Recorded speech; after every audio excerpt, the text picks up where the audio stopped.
This video is initially inspired by a podcast I listened to by Emma Chamberlain. Her podcast is called Anything Goes, and the episode is titled The Truth About Being Self-Employed. In a world where the Great Resignation is revered, and it appears everyone and their mom seems to be obsessed with quitting their jobs and creating a new structure of work life, I was fascinated by Emma's take on how conceivably a 9-to-5 might not be the root of all evil, and perhaps it was even favorable in some ways. If you're not familiar with Emma Chamberlain yet, she is 21 and a YouTube icon. Through her unique editing style and endearing personality, she won the hearts of over 11 million people who are subscribed to her channel and eagerly await each download like they're waiting for Christmas morning. I can only aspire to be the Emma Chamberlain of frugal living. Emma mentions that there are issues with romanticizing being self-employed. The podcast discusses her point of view on this as a self-employed woman. There are tons of pros and cons to being self-employed, and also the same goes for the route of working a 9-to-5. Not everyone, though, is looking to participate in hustle culture and build their empire. Some people are perfectly content putting in their work during their set work hours, getting paid for that work, and then enjoying their nights and weekends to the very fullest. The quit your 9-to-5 mentality is not for everyone. Being your own boss in some cases can appear to be a dream, but today, let's go the other way with it and romanticize the benefits of a 9-to-5. And by the way, today I'm using a typical 9-to-5 job with no extreme circumstances that would be a clear red flag to leave immediately. For today's discussion, let's envision a typical day job, run of the mill. No one's being particularly cruel or treating you poorly. Perhaps the job is tedious, maybe a little boring, or just not your dream job. It's a job that pays the bills and allows you to live relatively comfortably. Now, do not interpret this as Kate telling you to keep your day job if you're miserable. That is not what I'm trying to communicate here. But today I'm going to share the pros only of working a 9-to-5 in case you still want that to be your jam. Number one pro of having a 9-to-5, you've got a routine. And I love a routine. To me, a routine lowers my stress, lessens how many decisions I have to make, keeps me focused, less time wasted. I love a routine. I like a morning routine. I like an afternoon routine. I like an evening routine. I love it all. It just gives me a sense of calm and purpose, and it's all outlined for you. So people that love a routine, a 9-to-5 might work just wonderfully for you. Number two for me, health benefits. Take it from a choreographer who used to have to work so many jobs just to make ends meet, working in studios, hour after hour of dance classes, and no health benefits. I remember there was a time where back when I really could not afford this, I was using Cobra. And Cobra was, I believe, $500 a month. And that was back then. And it was crushing me. So health benefits is not something to sneeze at. I have great health benefits right now. And I'm so grateful for them. Without the chase, without the complications, I've got them. And it definitely is a benefit of working this 9-to-5 day job. I never take the health benefits for granted after all that time in the past working dance life. Number three, set work hours. If you've got a 9-to-5, you work your 9-to-5 or your 8-to-4 or whatever you've got going on. And then when the day is over, you close the book and move on to your next thing. Emma mentions in the podcast that When you have a 9 to 5, you work 9 to 5. And when you are self-employed, you switch over to a 24/7. And I can only relate to this with my small YouTube existence in this world. And I know that I think about it constantly. And if it were my full-time job, it would be even more amplified, which it'd be hard to believe because I already think about it a ton as it is. But when that is your only source of income, it could be an around-the-clock thing. I'm sure once you get used to things, you get a good system going, but in general, set hours are a benefit. Number 4, consistent paychecks. I know what I'm getting each paycheck, basically down to the penny.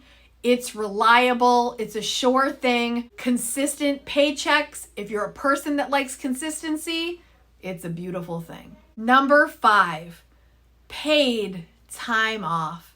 Paid for holidays, paid for vacation time, paid when you're sick, paid for some personal time. Having a little time off and being assured that you will be paid for it is something I value a lot.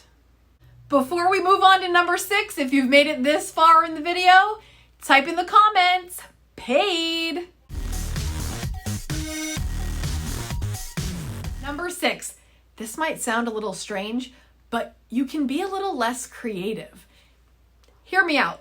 In my other jobs, YouTube requires creativity. Choreography requires creativity.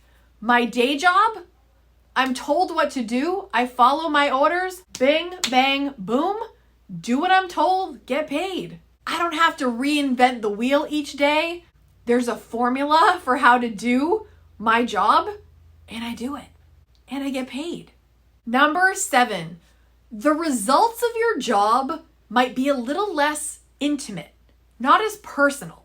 You're here to do a job that is not a reflection of your vision, it's your boss's vision. So, yes, I've read the 4 agreements, and we're told don't take anything personally, which is fantastic advice.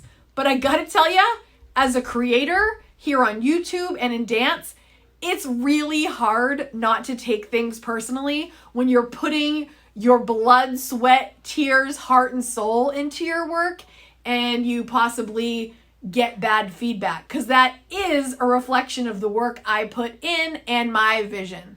So sometimes it hurts a little more when it's my vision, but doesn't hurt so much when it's someone else's vision that you are just doing what you are instructed to do to make your job successful in the eyes of your boss or the company that you work for. You know what I mean? Number 8, it doesn't destroy your main passion. I'm sure we've all heard sometimes too much of a good thing is just too much. This way your passion remains fun, it remains sacred, it's not your whole life. You've got another day job that you can go to, and then when it's time to switch into your passion mode, it's still passionate, it's still fun, it's still exciting, you still look forward to it. Whereas sometimes when your passion is your sole source of income, it isn't as fun anymore. In some cases, obviously you guys know I can argue this the other way. But in the spirit of today's video, it's something to consider. Number 9, work friends. Oh my goodness. If you're not on TikTok just solely for the work friends TikToks, I mean, you need to get in there. No, really though, some of my work friendships are some of the most fun friendships in my life. You are in a similar situation. There's a sense of camaraderie with your work friends. There are some things that only your work friends will get this kind of sense of humor because of the environment you're in. Work friends are awesome. And kind of circling around that note, you are part of a community. You feel connected. You've got your work group that you're in it to win it each day. And even sometimes the days are so hard and you're just tooth and nail scraping to the finish line. You have your work friends to help you get through it, and hopefully some that have a sense of humor to keep you giggling all day long. Good work friends are priceless. Number 10, and Emma touched on this in the podcast, You can still pursue your passions, but in a low stakes way. Meaning, if your side hustle does not turn out to be the thing, it doesn't turn out to be your main source of income, it doesn't turn out to be your moneymaker, you've still got a consistent paycheck coming your way, and it's not as stressful, and the pressure is not put upon you in the way that it would if that was the only thing that you were depending on for income. So this way, you can feel free to experiment with your passions, side hustles, any other way to bring some income in or have a little fun and make some money on the side. When you've still got that 9 to 5, do what you want. If you've got a good 9 to 5, you're not relying on another additional paycheck necessarily to get by. Some are. But in general, pursuing your passions is a little bit more low stakes if you've got a steady paycheck already locked and loaded. I can argue this both ways, but I thought I would go the other way because everyone's talking about the other way, and not everybody wants to do that. Let me know in the comments, is there another benefit of having a 9 to 5 job that I did not include in this video?